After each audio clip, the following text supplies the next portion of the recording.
Hello everyone, welcome back to R S Agrawal official YouTube channel. तो friends, my name is Varun Sharma और आज हम अपना क्लास 9th का साउंड वाले चैप्टर को आगे बढ़ाएंगे। तो आज हम किसकी बात करने वाले हैं बेटा? आज हम बहुत इंपॉर्टेंट टॉपिक की बात करने वाले हैं और इस टॉपिक से आपके एग्जाम के अंदर क्वेश्चन जरूर आता है। तो बहुत इंपॉर्टेंट टॉपिक है और इस टॉपिक का नाम क्या है? Sonic boom. आप लोगों ने छोटी क्लासेस में पढ़ा होगा इसके बारे में, सोनिक बूम के बारे में, कि इसको क्या कहते हैं। तो बेसिकली अगर मैं आपसे बात करूं कि कोई भी ऑब्जेक्ट अगर आपकी साउंड की स्पीड से ज्यादा चले तो हम क्या बोलते हैं? उसको सोनिक बूम करके बोल देते हैं। आपकी साउंड की स्पीड कितनी होती है? अगर आपको याद हो, मैंने आपको बताया था 344 मीटर पर सेकेंड, ये आपकी साउंड की स्पीड होती है। तो कोई भी आपकी साउंड की स्पीड से ज्यादा चले तो उसको हम सोनिक बूम बोल देते हैं। अगर आप यहां पर इनको पढ़िएगा, मैंने कुछ पॉइंट्स आपके लिए यहां पर लिखे हुए हैं। तो पहला पॉइंट में अगर आप देखेंगे तो स्पीड ऑफ साउंड जो आपको यहां पर बता रखा है वो क्या लिखा है? 344 मीटर पर सेकेंड। मैंने आपको बताया कि काफी ज्यादा एयरक्राफ्ट हो गए, बुलेट हो गया, रॉकेट हो गया, ये आपकी स्पीड ऑफ साउंड से ज्यादा चलते हैं। मतलब इनकी स्पीड अगर मैं बात करूं एयरक्राफ्ट की, आपको पता ही, अगर एयरक्राफ्ट की बात करें तो आपकी स्पीड 700 मीटर पर सेकेंड के आसपास कुछ होगी। तो इन सबकी बेटा स्पीड क्या होती है? ज्यादा होती है। तो किसी भी चीज की स्पीड आपकी साउंड की स्पीड से ज्यादा होगी तो हम उसको क्या बोलेंगे? हम उसको भैया क्या बोल देंगे कि वो भैया साउंड की स्पीड से ज्यादा चल रहा है, और उसको हम बेसिकली यहां पर सुपरसोनिक स्पीड भी बोल देते हैं। समझ में आ गई वाली बात? तो यहां पर अगर आपसे पूछा जाए कि भैया आपका सोनिक बूम का या सुपरसोनिक स्पीड क्या होती है, तो सिंपल सा आप सिर्फ एक वर्ड में आंसर कहेंगे कि सर कोई भी ऑब्जेक्ट आपके speed of sound in air से ज्यादा चलते हैं, मतलब 344 मीटर पर सेकेंड से ज्यादा उनकी स्पीड होती है, तो उनको हम सुपरसोनिक स्पीड बोल देते हैं। अगला पॉइंट पढ़ेंगे, object moving with the speed greater than the speed of sound is also have the supersonic speed. Paper के अंदर 1 मार्क्स में आपसे ऐसे पूछ लेते हैं कि सुपरसोनिक स्पीड क्या होती है। बच्चे कंफ्यूज हो जाते हैं, बच्चों को लगता है कि ये टॉपिक आपका मोशन से रिलेटेड है, बट बेटा ये मोशन से रिलेटेड नहीं है आपका, ये आपका साउंड से रिलेटेड है। तो सुपरसोनिक स्पीड का मतलब मैंने आपको समझा दिया, ऐसे कोई भी ऑब्जेक्ट जिनकी आपकी स्पीड या वेलोसिटी ज्यादा होगी किससे? Velocity of sound in air, उनको क्या बोलेंगे? सुपरसोनिक स्पीड या सुपरसोनिक जेट्स बोलेंगे। समझ में आ गई वाली चीज?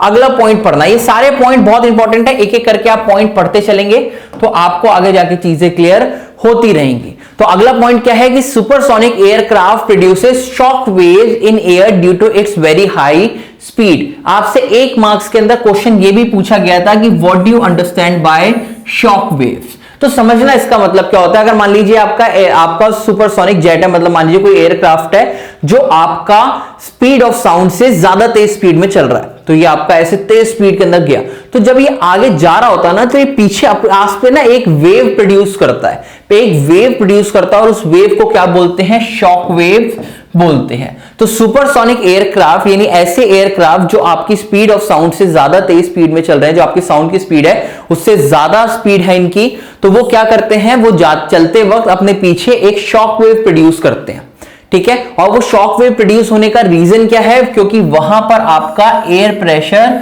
वेरी करता है, ठीक है। तो इसी वजह से वहां पर आपके शॉक वेव प्रोड्यूस होते हैं, और shock wave produces very sharp and loud sound, this is called as sonic boom. क्या समझाया मैंने? ऐसे कोई भी ऑब्जेक्ट जो आपकी स्पीड ऑफ साउंड से तेज स्पीड में चल रहे हैं, तो वो क्या प्रोड्यूस करते हैं? सर वो शॉक वेव को प्रोड्यूस करते हैं। ये शॉक वेव कैसी होती है? ये शॉक वेव तब प्रोड्यूस होती है जब आप काफी ज्यादा तेज स्पीड में जा रहे हो। सर तेज स्पीड मतलब यानी आप स्पीड ऑफ साउंड से ज्यादा हो, यानी 344 मीटर पर सेकेंड से ज्यादा हो, तभी आपको वहां पर शॉक वेव्स देखने को मिलेंगी। सर ये शॉक वेव प्रोड्यूस क्यों होती है? शॉक वेव प्रोड्यूस होती है due to air pressure variation. Air के प्रेशर के वेरिएशन की वजह से आपकी शॉक वेव प्रोड्यूस होती है, और एयर जो आपका ये प्रेशर रहता है ना, ये आपके शॉक वेव के साथ ही एसोसिएटेड होता है। तो इसी वजह से यहां पर बहुत ज्यादा शार्प और लाउड साउंड आपको देखने को मिलती है, और इसी को हम क्या बोलते हैं? सोनिक बूम का नाम देते हैं। तो अगर आप यहां पर डेफिनेशन पढ़ें कि sonic boom is the loud sound due to the shock waves generated by objects moving with supersonic speed, ये सारी बातों को कंक्लूड करके इस पॉइंट में लिख दिया गया है। तो सोनिक बूम क्या था कि ऐसी sound, sonic boom is the loud sound, क्या होती है, एक साउंड होती है। बच्चे कंफ्यूज होते हैं, बच्चे कहते हैं सर ये साउंड नहीं होती, कुछ और होता है, काफी टीचर्स को गलत भी पढ़ाते हैं। तो ध्यान रखना, सोनिक बूम होती क्या है, ये आपकी एक लाउड साउंड होती है। ये आपकी एक लाउड साउंड होती है जो कौन प्रोड्यूस होती है, वो प्रोड्यूस होती है ड्यू टू शॉक वेव्स, ठीक है। और शॉक वेव्स कब जनरेट होती हैं, जब आपका कोई भी ऑब्जेक्ट सुपरसोनिक स्पीड से चल रहा हो। तो मेरी बात को बहुत ध्यान से सुनना, बहुत इंपॉर्टेंट है। कोई भी ऑब्जेक्ट अगर सुपरसोनिक स्पीड से चल रहा है तो वो आपके क्या प्रोड्यूस करेगा, शॉक वेव्स को जनरेट करेगा। शॉक वेव्स के साथ आपका एयर प्रेशर भी आपका जो होता है वहां पर एसोसिएट होता है, तो उसकी वजह से एक बहुत तेज साउंड आपको सुनने को मिलती है। उस इस लाउड साउंड को आप क्या बोलते हैं, सोनिक बूम बोलते हैं। समझ में आई ये वाली चीज, ठीक है। पक्का आप लोगों ने ऑब्जर्व भी किया होगा कि 26 जनवरी 15 अगस्त पे आपके छत के ऊपर से जब प्लेन जाते हैं तो कितनी तेज की आवाज आती है। वो आवाज आने का पीछे रीजन क्या है कि उसके पीछे सोनिक बूम है। आपने एक मूवी देखी है, मार्वल्स की मूवी आती है ना, उसके अंदर देखा होगा कि वो जो प्लेन होते हैं वो प्लेन आपके बिल्डिंग्स के बीच में जाते हैं, ठीक है, तो आसपास के शीशे टूट जाते हैं। तो बेसिकली शीशे टूटने का कारण क्या था वहां पर, कि जो ये शॉक वेव्स होती है ना बेटा, आपकी जो शॉक वेव्स होती है इनके पास बहुत ज्यादा एनर्जी होती है, और ये एनर्जी इतनी ज्यादा होती है कि जब ये आपके पीछे प्रोड्यूस हो रही होती है तो आपकी ये बिल्डिंग को ब्रेक कर सकती हैं, ग्लासेस को ब्रेक कर सकती हैं, और आपके जो एंटीना और ऊपर टावर्स वगैरह लगे होते हैं उनको भी ब्रेक कर सकती है। तो इसलिए जो एयरप्लेन्स होते हैं ना वो आपके बहुत ज्यादा ग्राउंड लेवल से ऊपर उड़ते हैं। समझ में आया, ठीक है। वरना अगर आपके एकदम घर के पास एकदम नीचे से उड़े, मतलब 2-3 मंजिल के ऊपर, तो आपके घर के अंदर ऊपर जो लगे हुए एंटीना है और काफी चीजें हैं, ग्लासेस हैं, वो भी टूटने का खतरा रहता है। क्लियर हुआ वाला पॉइंट। अगली चीज आ गई, light travels faster than the sound. ये बात आपको याद रखनी है। देखो आप जब अभी आगे जाओगे ना, तो आगे जाके 10th क्लास में लाइट वाला चैप्टर पढ़ोगे, तो अगर आपसे मैं लाइट की स्पीड की बात करूं तो लाइट की स्पीड होती है 3 × 10⁸ मीटर पर सेकेंड। अब ये 10⁸ समझ पता है ना, आपने मैथ में पढ़ा है ना, 10⁸ को कैसे लिखते हैं, ऐसे लिखा जाता है ना, ये आगे आगे जीरो बनाए जाओ आप ना, 1 2 3 4 5 6 7 8 ऐसे जीरो, ठीक है। तो अगर आप देख सकते हैं तो स्पीड ऑफ आपकी जो एयर है, आपकी speed of light in air कितनी ज्यादा है। और अगर मैं बात करूं साउंड की, साउंड इन एयर वो कितनी आती थी बेटा, 344 मीटर पर सेकेंड, ये आती थी, है ना। तो अगर आप ध्यान से देखें तो speed of light in air आपकी क्या है, ज्यादा है, बहुत ज्यादा है, किससे, साउंड से, ठीक है। तो अगर मैं एक क्वेश्चन पूछूं, जब आपकी बिजली कड़कड़ाती है तो पहले क्या होता है ना, आपको बिजली की आपको लाइट्स दिखाई देती हैं, उसके बाद साउंड नजर आती है। आप लोगों ने ऑब्जर्व किया हो कि नहीं किया हो, ये आपका पेपर का क्वेश्चन है, आपसे पूछा जाता है कि ऐसा क्यों होता है, आपसे पेपर में पूछा जाता है कि सर ऐसा क्यों होता है। तो अगर आप यहां पर सुने कि man hairs a sound of thunder only after he sees a flash of lightning, तो पहले एक आदमी को पहले फ्लैश की लाइटिंग दिखाई देती है, उसके बाद साउंड आता है। पेपर में पूछेंगे ऐसा क्यों होता है, तो आप क्या बोलेंगे, सर इसका रीजन सिंपल सा यही है कि जो लाइट होती है ना सर, आपकी लाइट एक बहुत तेज स्पीड के अंदर आपकी चलती है, यानी light travels at a very high speed compare to the speed of sound. इसी वजह से आपकी फ्लैश पहले दिखाई देती है और साउंड बाद में आती है। बहुत इंपॉर्टेंट क्वेश्चन है, 2 मार्क्स के अंदर आपसे एक बार पूछा भी जा चुका है, एग्जामिनेशन में, काफी ज्यादा एग्जाम्स में पूछा भी जाता है। तो वो देखना चाहते हैं, वो पूछना चाहते हैं कि बच्चे को दोनों की स्पीड के बारे में आइडिया है कि नहीं। अगर मैं गन शॉट की बात करूं, देखो अगर गन शॉट की बात करूं, मान लीजिए कोई बंदा खड़ा है और उसने दूसरे बंदे की तरफ एक गन फायर करी, तो क्या होगा, आपको गन जो फायर होगी ना उसकी साउंड बहुत पहले आ जाएगी, मतलब जो साउंड होगी ना आपकी, वो साउंड आपकी बहुत ज्यादा आ जाएगी। The flash of gun sound reaches before us the sound. अगर आपको पता है कि जैसे आपने यहां पर गन चलाई, आपने क्या करा, गन चलाई, तो जो गन शॉट है ना वो आपके पास पहले आ जाती है before the sound of gun shot. ये क्यों होता है, क्योंकि this is because the light travel at a very great speed compare to the speed of sound. Simple सा मतलब है, जैसे अगर मैं आपसे बात करूं, आपने दिवाली की याद है आपको, दिवाली वाली बात अगर आपको बताऊं तो दिवाली पे आपने क्या करा, आपने पटाखों को ऐसे छोड़ा। तो पटाखे जब आप ऊपर छोड़ते हो तो पहले क्या होते हैं, वो आपके ऐसे एक पटाखे पहले फट जाते हैं, यानी पहले लाइटनिंग आती है और उसके बाद साउंड आती है। अगर आप देखोगे तो दोनों के बीच में कंपैरेटिवली कुछ नैनो सेकंड्स का डिफरेंस रहता है। वो डिफरेंस इसी वजह से रहता है क्योंकि लाइट आपकी ज्यादा ट्रेवल करती है एज कंपेयर टू साउंड। तो ये वाला बेस्ट एग्जांपल है उसको समझने के लिए कि अगर आपने वहां पर कोई भी फायर शॉट से, गन शॉट की जगह अगर आप फायर शॉट भी लिख सकते हो कि फायर शॉट को आपने किया, तो वहां पे आपकी जो लाइट होगी, लाइटनिंग आपको नीचे खड़े हुए पहले दिखाई देगी एज कंपैरिजन टू साउंड। क्यों? क्योंकि सर लाइट हमारी एक बहुत तेज स्पीड में चलती है एज कंपैरिजन टू साउंड। तो इसका यही रीजन है, आपसे दो ही एप्लीकेशन ये पूछी जा सकती हैं। अगर कोई भी एप्लीकेशन इसकी बेसिस पे आए, आपको बस ये बात ध्यान रखना। अगर मैं आपको यहां पर बताऊं, अगर आपको लाइट के बीच में और आपको साउंड के बीच में, इन दोनों के बीच में कंपैरिजन करा रहा हूं या किसी चीज के बीच में आपको बोलने की कोशिश कर रहा हूं या फिर बोल रहा हूं कि कौन सा पहले पहुंचेगा कौन सा बाद में पहुंचेगा, तो इनको आंसर कर देना on the basis of their speed. Mostly question आपसे यही पूछा जाएगा। स्पीड मेंशन कर देना कि लाइट की स्पीड कितनी होती है, 3 × 10⁸ मीटर पर सेकेंड, और साउंड की कितनी होती है, 344 मीटर पर सेकेंड। ये किसकी बात कर रहा हूं, स्पीड इन एयर। ठीक है, तो इस बेसिस पे आप आंसर कर सकते हैं। चलिए अगला देखते हैं, रिफ्लेक्शन ऑफ साउंड। और ये वाला क्वेश्चन आपको एग्जाम में 3 मार्क्स में पूछा ही जाएगा।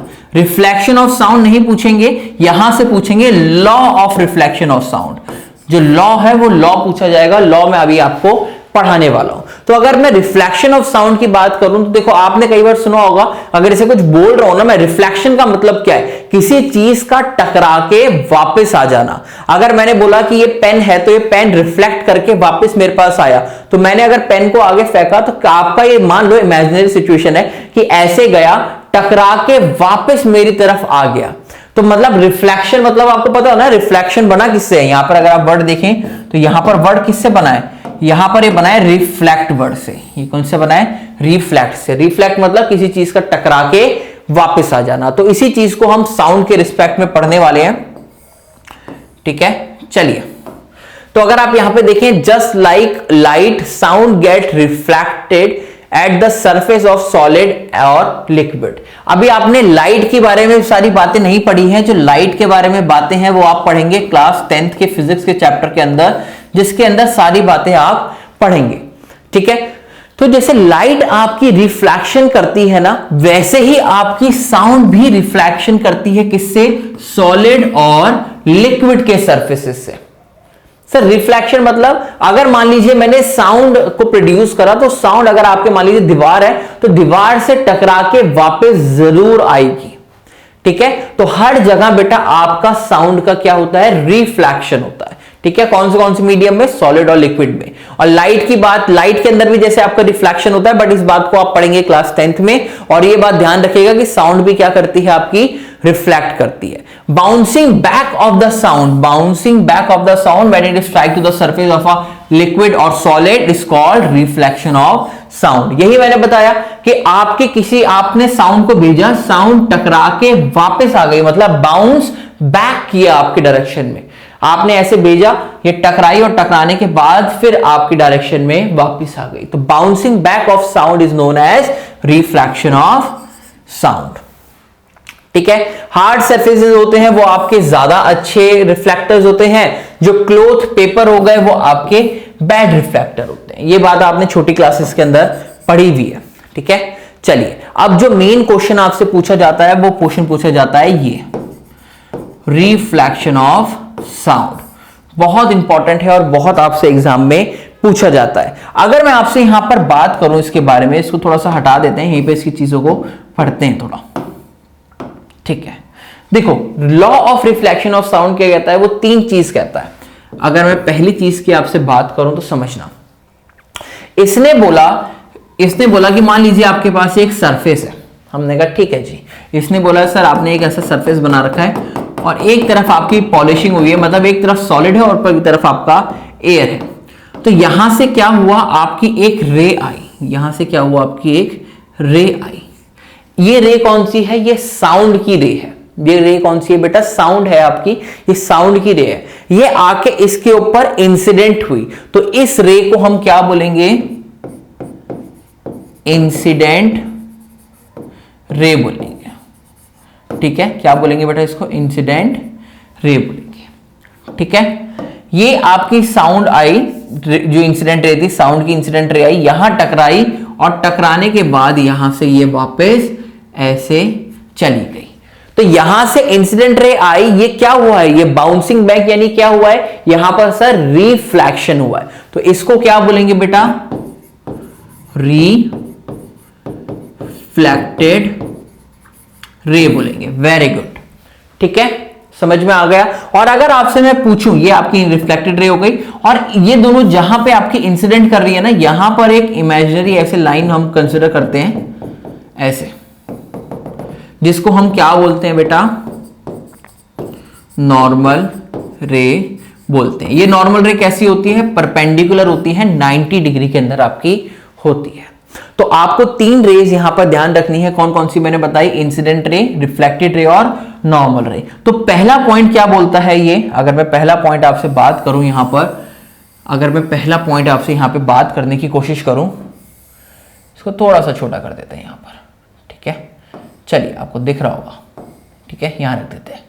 चलिए, तो अगर आपसे मैं पहले पॉइंट की बात करूं, तो पहला पॉइंट क्या बोलता है, law of reflection of sound में, कि आपकी इंसिडेंट रे, आपकी रिफ्लेक्टेड रे और आपकी नॉर्मल रे, ये तीनों रे आपकी लाई करेंगी किसके अंदर, सेम प्लेन के अंदर। किसके अंदर लाई करेंगी बेटा, सेम प्लेन के अंदर। आपने प्लेन का कॉन्सेप्ट मैथमेटिक्स के अंदर पढ़ा होगा, नहीं पढ़ा तो थोड़ी बहुत आइडिया आपको हल्का फुल्का दे देता हूं। यहां पर आपने इनकी बात पढ़ी है, एक्सिस पढ़ी है थोड़ी, ये एक्स एक्सिस, ये वाई एक्सिस, ये जेड एक्सिस। तो अगर आप देखें तो ये एक्स वाई की बात करें, तो अगर कोई भी चीज यहां पे मौजूद है तो मैं इसको कैसे बोलूंगा, मैं बोलूंगा कि ये चीज आपके एक्स और वाई प्लेन के अंदर मौजूद है, और आप क्या करते हैं, इसके यहां पर कोऑर्डिनेट्स डिफाइन करते हैं। आप अर्थ के ऊपर कोई भी चीज देखें, मैंने कहा ये आपका एक रिमोट है, इस रिमोट की आप मुझे लोकेशन बताइए, तो इस रिमोट की लोकेशन आप कैसे बता सकते हैं, प्लेन्स की मदद यूज करके, कोऑर्डिनेट का यूज करके। ठीक है, ज्यादा मैं डिटेल में जाऊंगा नहीं, क्योंकि आपको यहां पर मैं साइंस पढ़ा रहा हूं, मैथ्स नहीं पढ़ा रहा हूं। ठीक है, तो पहली बात आप ध्यान रखिएगा कि यहां पर मैंने आपको क्या बोला, कि इंसिडेंट रे, रिफ्लेक्टेड रे और आपकी नॉर्मल रे, ये तीनों लाई करेंगी सेम प्लेन में। ये तीनों आपकी किस में लाई कर रही हैं, सेम प्लेन में लाई कर रही है।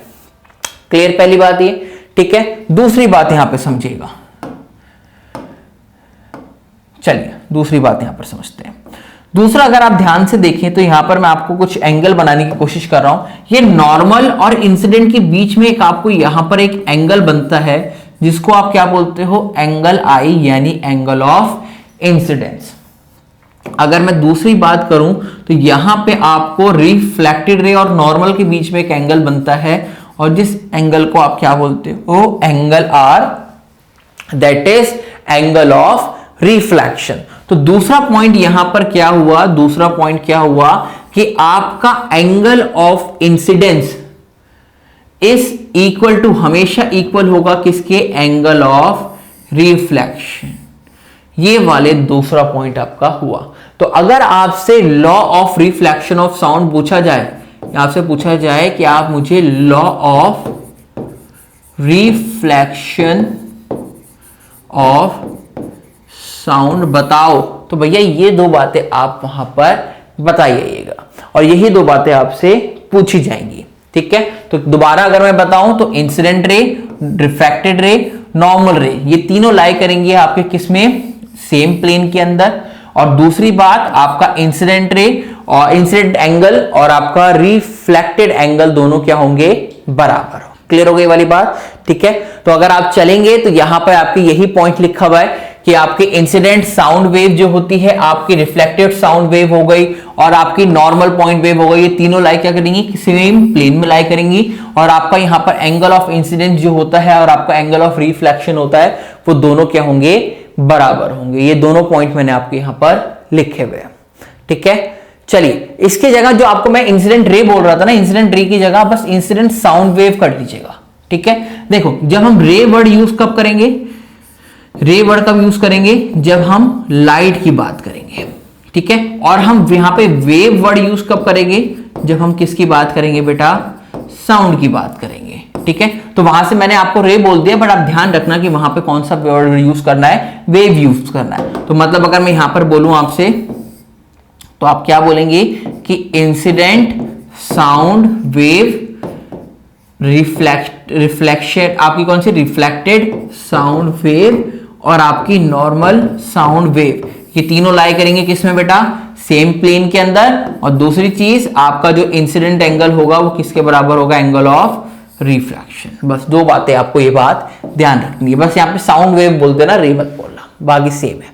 ठीक है। चलिए, अब आपके स्कूल के अंदर एक एक्टिविटी आपको कराई जाती है, ये एक्टिविटी आप लोगों ने देखी भी होगी करते हुए, ठीक है। तो यहां पर अगर आप देखें तो यहां पे आपका क्या होता है, एक बोर्ड टाइप का होता है जिसको साउंड बोर्ड कह के बोलते हैं। यहां बीच में एक स्क्रीन सी लगा देते हैं, यहां से आप कुछ बोलते हैं, यहां पे आप क्या करते हो, क्लॉक रख देते हो या फिर आप बेल रखते हो, और यहां से जो साउंड निकलती है वो आपकी यहां पे जाती है, यहां से रिफ्लेक्ट करके आपकी इस बंदे को यहां पर सुनाई देती है, ठीक है। तो ये आपका क्या था, ये आपका verification of law of sound of reflection के अंदर यूज किया जा सकता है, ठीक है। तो ये आपको एग्जाम के अंदर आपको एक नहीं पूछेंगे, पर आपको एक्सपेरिमेंट स्कूल के अंदर जरूर कराएंगे, आपको यहां पर स्कूल के अंदर एक्सपेरिमेंट जरूर यहां से कराएंगे, ठीक है।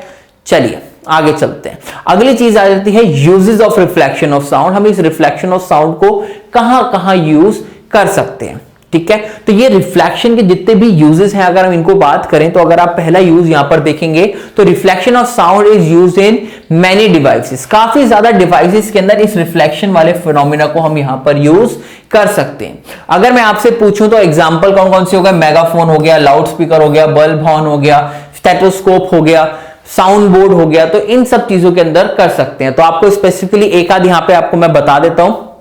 जैसे अगर हम बात करें यहां पे किसकी, आपके लाउड स्पीकर की, किसकी बात करें, आपके लाउड स्पीकर, मेगाफोन और बल्ब हॉर्न की, तो यहां पे क्या होता है बेटा, ये जितने भी म्यूजिकल इंस्ट्रूमेंट्स होते हैं ये आपके वर्क करते हैं किसके ऊपर, मल्टीपल रिफ्लेक्शंस के अंदर। मल्टीपल रिफ्लेक्शंस का मतलब क्या है कि बेटा यहां से जब आपकी साउंड निकलेगी, आपने क्या करा, पीछे से यहां से बोला, तो साउंड जब निकलेगी वो आपकी मल्टीपल रिफ्लेक्शन करती हुई बाहर निकलेगी, मल्टीपल रिफ्लेक्शन करते हुए यहां से बाहर निकलेगी, ठीक है। तो रिफ्लेक्शन, और इनके अगर मैं पूछूं कि यहां पे प्रिंसिपल कौन सा बेस्ड है, तो आप क्या बोलेंगे कि यहां पर मल्टीपल रिफ्लेक्शन हो रही है, यानी रिफ्लेक्शन ऑफ साउंड हो रही है। तो प्रिंसिपल कौन सा है यहां पर, रिफ्लेक्शन ऑफ साउंड का। क्लियर है वाली बात, ठीक है। चलिए आगे चलते हैं। दूसरा क्या है बेटा आपका, स्टेथोस्कोप क्या है आपका, दूसरा क्या है बेटा आपका, स्टेथोस्कोप। आपने देखा होगा कि ये वाले डॉक्टर काफी यूज करते हैं आपके किसके लिए, आपके जो मरीज होते हैं उसके दिल की धड़कनें सुनने के लिए आपका यूज किया जाता है, और आपसे मेडिकल उस पर्पसेस के अंदर भी ये इसको यूज किया जाता है। तो यहां पर लिखा है कि डॉक्टर क्या यूज करते हैं, doctor use to listen the human body through a stethoscope, आपकी हार्ट बीट सुनने के लिए कि भैया हार्ट बीट्स नॉर्मल है कि नहीं, ठीक है। काफी चीजें के लिए आपका वहां पे यूज किया जाता है। ये होता क्या है कि साउंड ऑफ हार्ट बीट जो होती है वो आपके डॉक्टर के एयर तक, आप इसको क्या करते हैं, इस वाली चीज को यहां पे आप जो आपका पेशेंट होता है आप उसके लगाते हैं हार्ट के ऊपर, और आप वहां पे डॉक्टर जो होता है इसके बर्ड्स को अपने कान पे लगाता है एयर्स के अंदर, और यहां से जो हार्ट बीट्स होती हैं, ये हार्ट बीट्स आपकी मल्टीपल रिफ्लेक्शन यहां पर आपकी यहां से करते हुए आपके डॉक्टर के कानों तक पहुंचती है, ठीक है। बहुत सिंपल है, आप लोगों ने छोटी क्लासेस के अंदर भी ये पढ़े हुए हैं। तीसरी चीज बात करें तो तीसरी चीज क्या आ जाती है बेटा, आपके साउंड बोर्ड की बात आ जाती है, ठीक है। तो अगर आपको साउंड बोर्ड की बात करो तो आप लोगों ने कभी ऑब्जर्व किया हो, तो अगर आप किसी मूवी थिएटर वगैरह में जाते हैं ना, तो जो ऊपर का डोम होता है, जो ऊपर का आपका बना हुआ होता है ना, छत होती है, वो छत आपकी गोल करे की होती है, कोई भी आपको ऐसी फ्लैट देखने को नहीं मिलेंगी, हमेशा वो राउंड शेप में आपको मिलेगी। तो जिसमें अगर फ्लैट होगी तो मतलब वो वहां पे आपकी साउंड क्वालिटी आपको अच्छी देखने को नहीं मिलेगी। तो अगर मैं आपसे बात करूं तो दिल्ली के अंदर एक है, यहां पर दरियागंज के पास में है आपका, ठीक है। तो वहां की आपका जो डोम है वहां पे आपका ऐसे ऊपर में बना हुआ है, कर्व उसकी छत ऐसे बनी हुई है, ठीक है। और उसकी साउंड वहां पे बहुत अच्छी आती है, 3D साउंड वहां पे आपको देखने को मिल जाती है। तो जनरली जो आपकी वॉल सीलिंग्स होती है यानी उसको किसकी तरह दिया जाता है, आपको डोम की तरह दिखाया जाता है। मतलब उसकी जो ऑडिटोरियम्स के अंदर जो आपकी वॉल सीलिंग्स हो गई तो उनको कैसा बनाया जाता है, कर्व बनाया जाता है, ऐसे कर्व टाइप का ऐसे बनाया जाता है। कर्व क्यों बनाया जाता है, क्योंकि वहां पर आपके मल्टीपल रिफ्लेक्शंस हो सके और साउंड आपकी हर हॉल के अंदर हर बैठे हुए बंदे के पास जा सके। मतलब इन्होंने गोल इसलिए बनाया कि साउंड आएगी, यहां से रिफ्लेक्ट हुई तो इसके पास जाए, इसके पास आके तो इसके पास आए, यहां से जाके इधर, मतलब all part of the hall, जितने भी हॉल के अंदर सारे पार्ट्स हैं वहां पे साउंड पहुंच पाए। और उसके पीछे जो प्रिंसिपल यूज हो रहा है वो कौन सा है, रिफ्लेक्शन ऑफ साउंड। और रिफ्लेक्शन ऑफ साउंड के अंदर भी अगर मैं डिटेल में बोलूं तो मल्टीपल रिफ्लेक्शन। क्लियर हो गया। The reflection of sound produces echoes. Echoes क्या होती है आपको मैं समझाऊंगा। आपने कभी सुना है वो छोटी मूवी होती थी, वो शाहरुख खान की मूवी होती थी, वहां जाके वो चीखता था सिमरन, तो आवाज आती थी सिमरन सिमरन सिमरन। तो जो आवाज का गूंजना होता है ना वो क्या कहलाता है, आपका एको कहलाता है। तो आवाज का टकरा के वापस आना वो एको कहलाता है। इसको हम बहुत डिटेल में पढ़ेंगे और यहां से आपको एग्जाम के अंदर क्वेश्चन देखने को मिलते ही हैं, ठीक है। तो यहां पे आपका ये सारी चीज दिखे, जैसे अगर आप यहां पर देखें तो ये आपका स्पीकर है, ठीक है। तो स्पीकर क्या कर रहा है, आपका ये साउंड वेव्स को आपको यहां अलग अलग डायरेक्शन में भेज रहा है और रिफ्लेक्शन होने के बाद ये साउंड आपकी आ रही है। तो यहां पर आप यहां पर एक्सप्लिकेशन देख सकते हैं, ठीक है।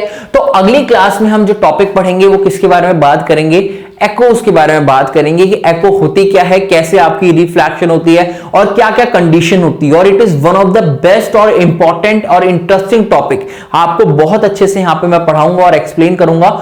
तो आप वहां पे अपना इस वाले टॉपिक को हम नेक्स्ट क्लास में स्टार्ट करेंगे। अगर आपको ये वाली वीडियो पसंद आई हो और अगर कोई डाउट हो तो नीचे कमेंट सेक्शन में बता देना। और अगर आपको कोई डाउट हो तो बता ही देना आप मुझे। और अगर कोई प्रॉब्लम रह गई हो तो वो भी बता देना। कोई और चैप्टर के अंदर प्रॉब्लम हो, किसी और टॉपिक के अंदर प्रॉब्लम हो तो आप वो बता देना। और अगर वीडियो पसंद आई हो तो please give a thumbs up. आप थम्स अप जरूर दीजिएगा और अपने दोस्तों के साथ ज्यादा से ज्यादा शेयर कीजिएगा। तो टिल देन आप हमेशा अपना ध्यान रखिए, हमेशा खुश रहिए। तो till then take care, bye bye.